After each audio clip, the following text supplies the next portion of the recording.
everyone, welcome back to Sunday Live Show. Thank you so much guys for tuning in. I'm here to update you of what's going to happen on Genesis from the 13th to the 17th of October 2025 on Monday. Bongo celebrates the completion of an album. A young lady finally finds what she's been looking for just when she doesn't want it anymore. Ishmael put an end to his friend's innocent plans to help him find closure on Tuesday.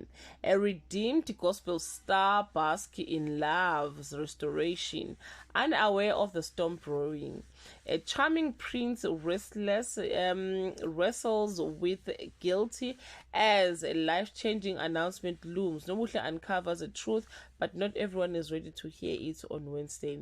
The depth of Bongo's evil is unveiled to the Sedibeng. The truth sends Ishmael running for the hills. A guilty-ridden Prince Charming tries to put out the fires on Thursday.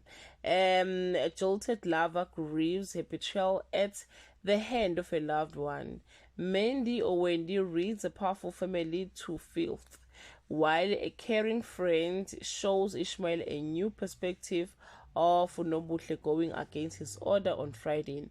A man torn between his past and his future stands at a crossroad, while a young artist who has just found his mojo back is forced to face the ghost of his past. Gabriel starts to sniff out weakness, hungry for cracks in Genesis Foundation. Well guys, that's all I have for today. You can leave your comment below and share your opinion. Bye.